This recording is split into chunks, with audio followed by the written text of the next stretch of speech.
Shalom, call hello, Yahweh Shem Yahweh Shai Bahashim Kodash, double honors to the elder apostles and elder bishops of GMS, even the elders that came before them taught us his truth. Shalom and salutations to all the brothers out pushing the word of truth and sincerity, the hopeful elect tabernacle of David, the Akawath that are listening, learning, being a pillar of rest, the 144,000 on third, the hopeful elect of Israel, my brother slash elder Yashawan, back with the World War III daily update. Shalom and salutations to you all. We're going to get started right here in 2nd Ezra 13 and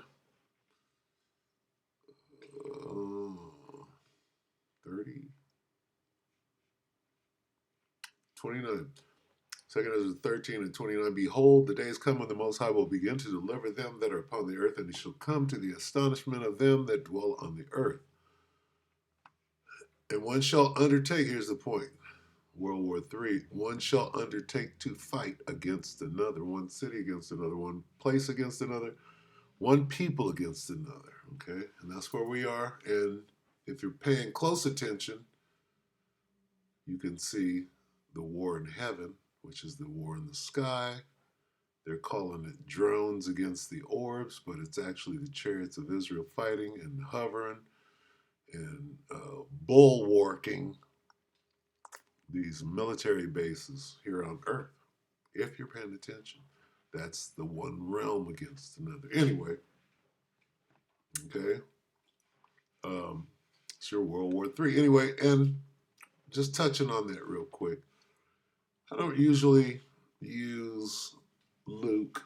Luke is a little wormy, but for a good 3 minutes in there, he was rolling and giving a good update on some World War III type shit. So I'm gonna just let him do it, and after that we'll get a couple of confirmation scriptures confirming that this is it. This is basically the end. That whole Pakistan-India thing. There's not too many places left on the globe that you can point at and say there's not a major war with nukes going on. Potential nukes. Here we go. We are changed 10 minutes ago. A shocking escalation. Take it, Luke. Now, the Brits are sure talking tough against the Ruskies, but something makes me feel that they definitely wouldn't do that good against them.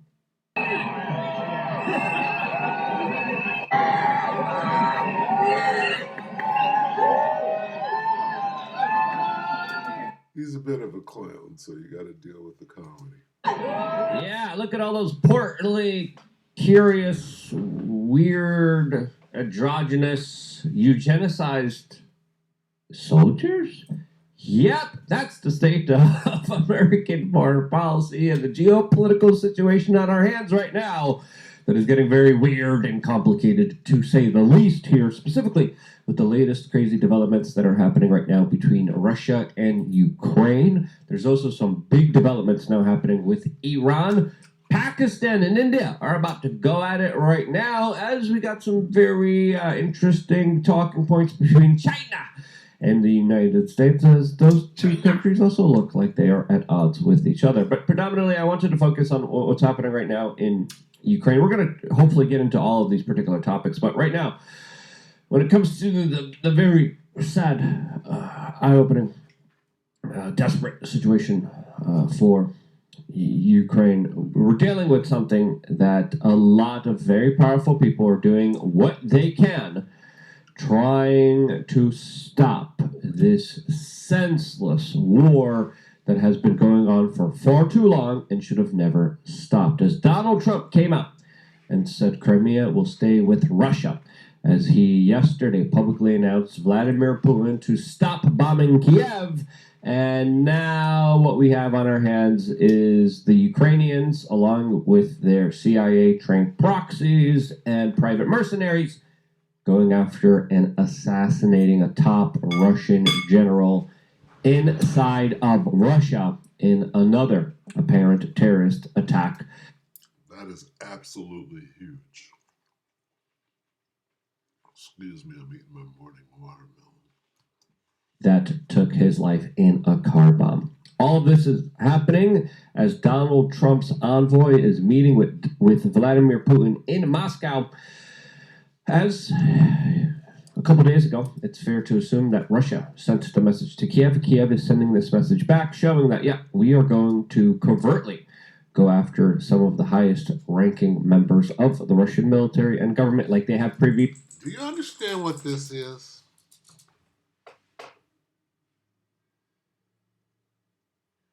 Russia has the most nuclear bombs out of every country on the planet. Why is anybody openly challenging and bombing them?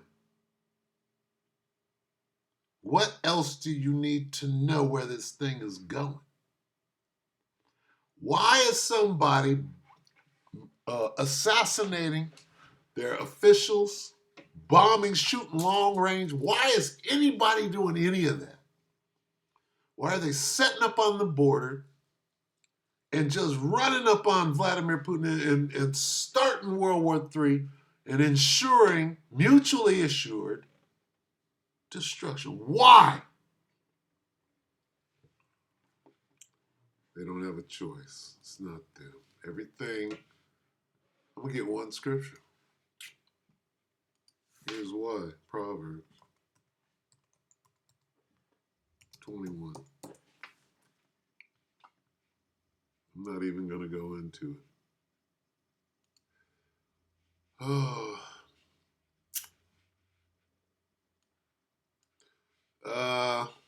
I'll just read it like this. This is Good News Translation.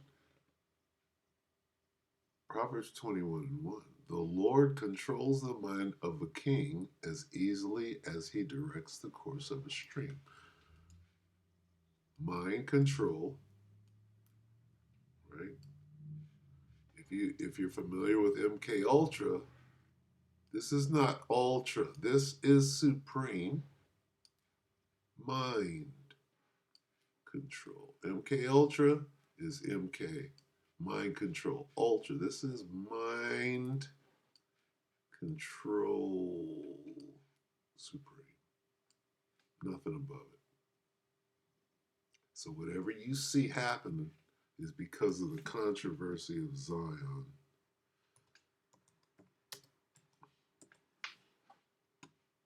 What do we see?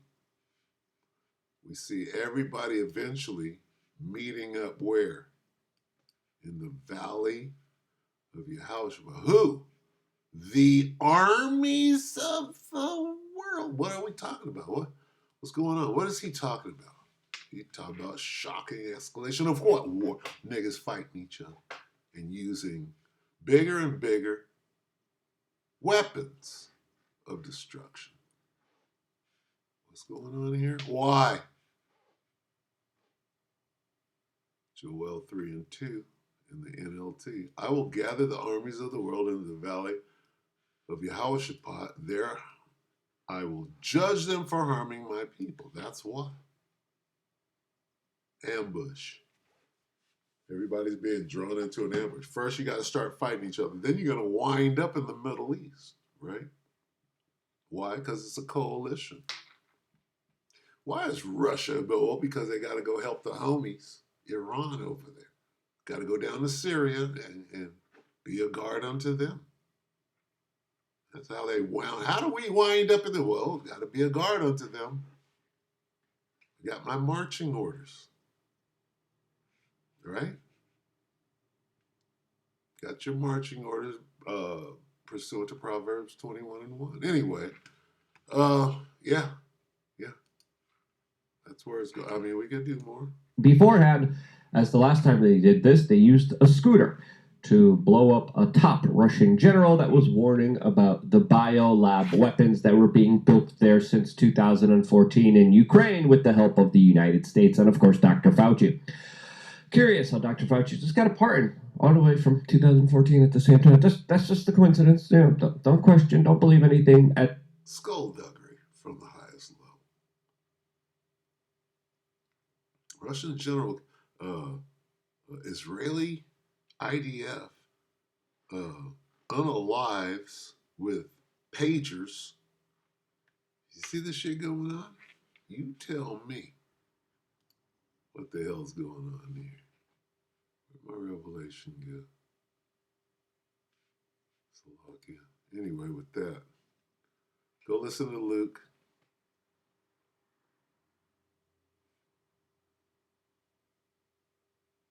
The hell did my revelation go? I gotta get it again. Light.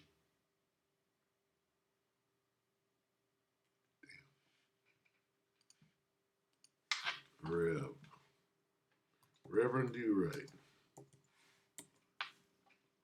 Here's a way out.